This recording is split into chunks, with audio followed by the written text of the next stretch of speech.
A decision comes to you. The file is in your hand. You know what the rule says. You also know what your superior expects. If you follow the rule, you may face consequences. If you don't, no one may question you. In another situation, a small compromise can help someone in need, but it also means bending the system. And sometimes doing the right thing may cost you your position, your safety, or your future. These are not abstract questions. These are the kind of dilemmas UPSC asks. Situations where integrity is not defined, it is tested.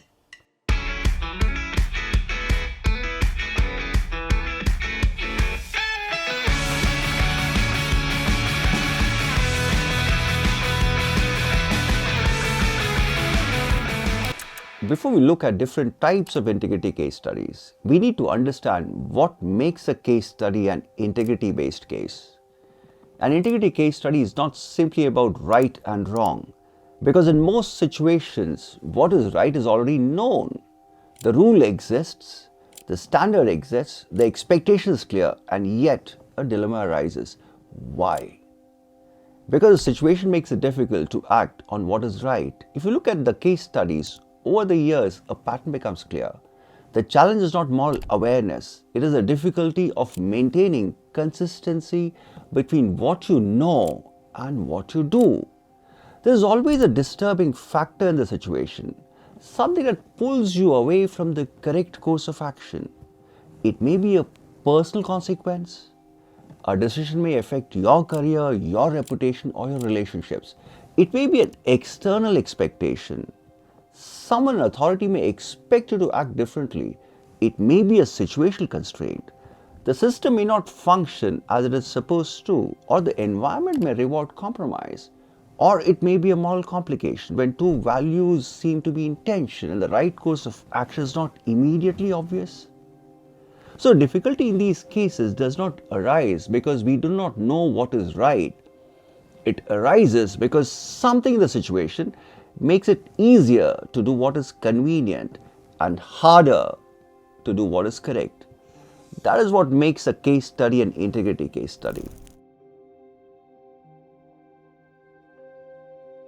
Integrity case studies may appear different on the surface, but if you look closely, they follow a pattern. Understanding these patterns is important because the nature of the situation determines the nature of the response. The first type is conflict of interest situations. These are cases where personal interest intersects with public duty. The benefit may be financial, professional, or relational. For example, access to confidential information that can be used for private gain or pressure from family members to use one's position for their advantage. Here the tension is between public responsibility and private interest. The second type is authority-induced compromise. These arise when a superior expects you to overlook a lapse or act in a particular way. You may be advised to ignore a problem, modify a report, or proceed despite serious concerns. For instance, when safety issues in a public project are downplayed by higher authorities, here the tension is between professional integrity and hierarchical obedience. The third type is systemic integrity failure. These are situations where unethical practices are embedded in the institutional environment. Irregularities, malpractices, and informal norms become routine. You are expected to adjust, remain silent, or conform to existing practices. For example, cases involving organized corruption or misuse of public resources. Here the challenge is whether to conform to the system or act against it. The fourth type is ends means justification cases. These are most subtle. Here the unethical action is justified on the grounds of a desirable outcome. It may benefit an organization, a project, or even a larger public goal.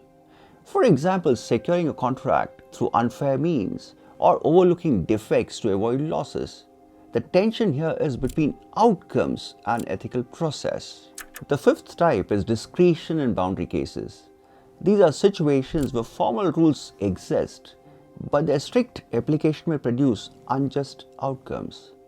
A person in genuine need may not meet eligibility criteria, or a procedural deviation may appear justified in a specific context. For instance, bypassing procedure to provide immediate relief in exceptional circumstances.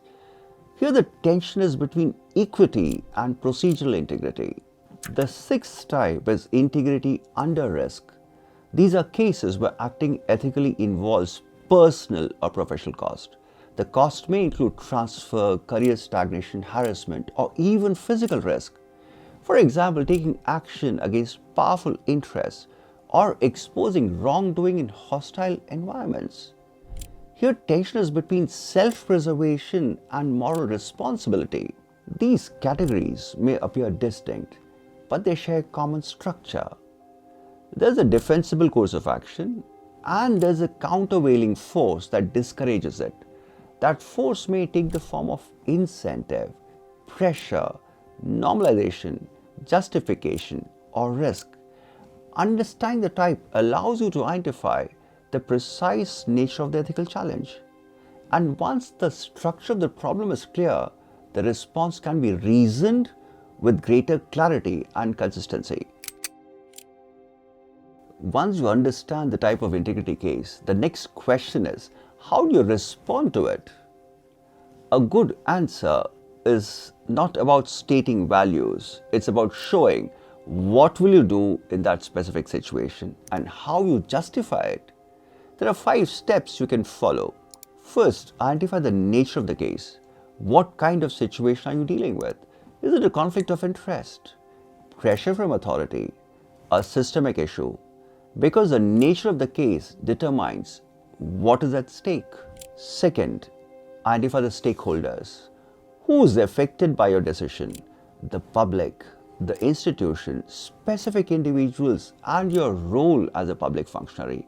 Integrity cases are role-based. Your response must reflect that responsibility. Third, identify the core ethical tension. Do not list everything. Focus on the central conflict. It may be public duty versus private interest, integrity versus obedience, process versus outcome.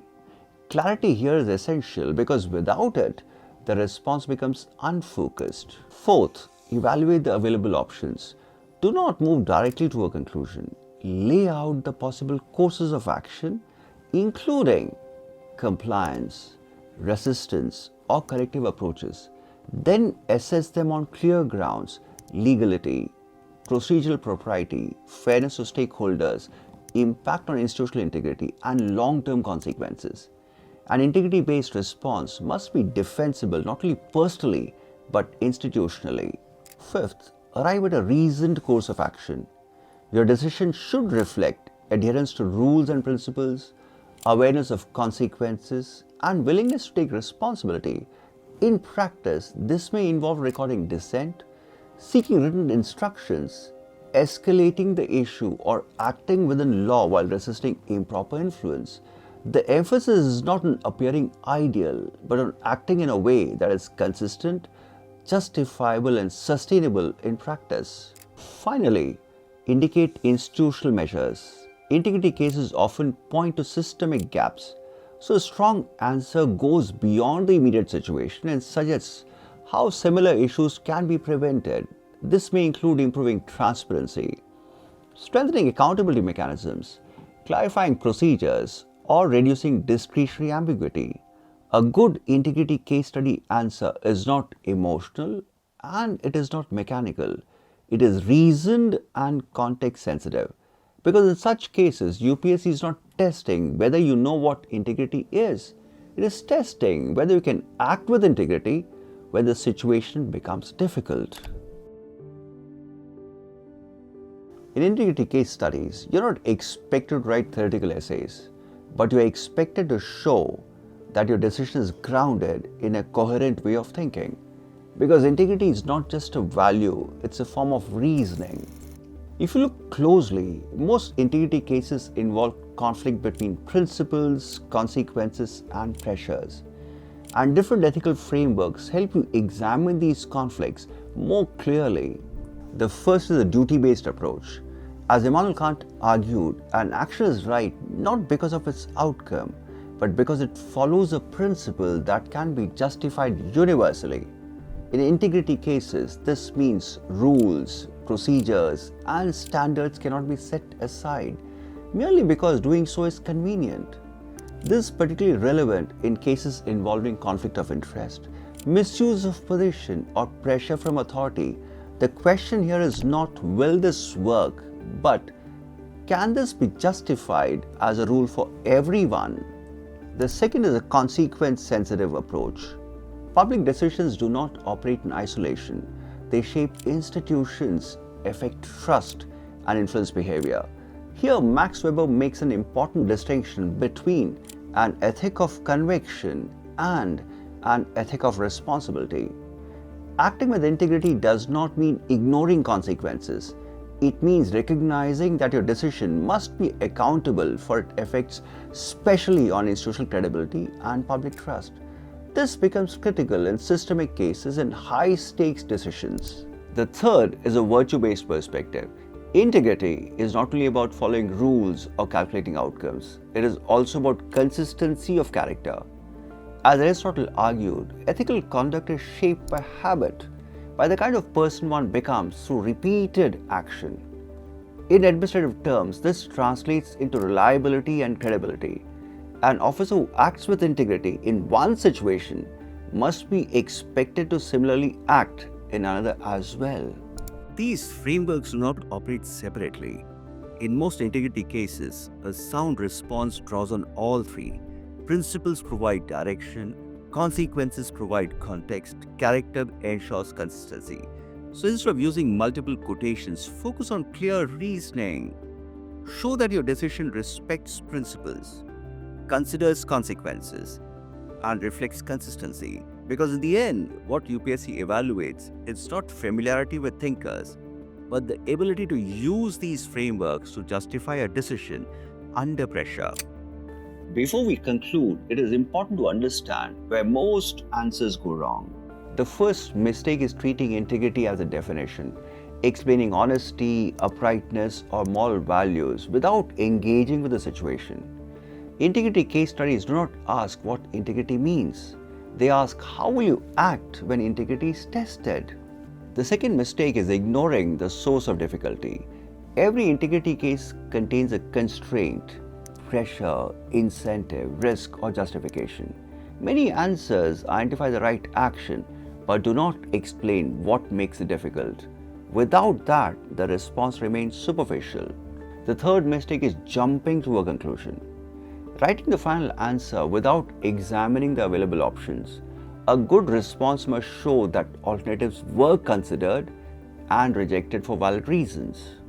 The fourth mistake is taking extreme positions, either strict rule following or complete flexibility.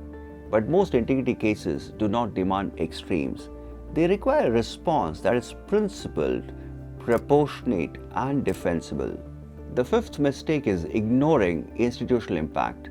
Decisions in public service are not personal choices. They affect systems, processes, and public trust. An answer that focuses only on individual intention and ignores institutional consequences remains incomplete. The sixth mistake is using thinkers mechanically, adding names or quotations without linking them to the decision. In integrity cases, a thinker should clarify reasoning, not decorate the answer. And finally, the most common mistake is treating all integrity cases in the same way. A conflict of interest case is not the same as a systemic corruption case. A pressure situation is not the same as a risk situation. Each type requires a different approach. Avoiding these mistakes does not just improve your answer, it improves how you think about the problem. Because in the end, integrity case studies are not testing your ability to write, they're testing your ability to reason clearly under pressure. Integrity case studies are not designed to test your knowledge, they're designed to test your judgment. Because in these situations, there is rarely a cost-free decision. Every option carries consequences for you, for others, and for the institution. So the task is not to avoid difficulty, it is to respond in a way that can be defended not only in the moment, but over time. A sound response must show clarity about what is at stake, consistency in reasoning and accountability for the decision taken. Because in public life, integrity is not demonstrated through isolated action. It is demonstrated through decisions that remain justifiable, consistent, and institutionally credible. That is what these case studies expect. So long, happy learning.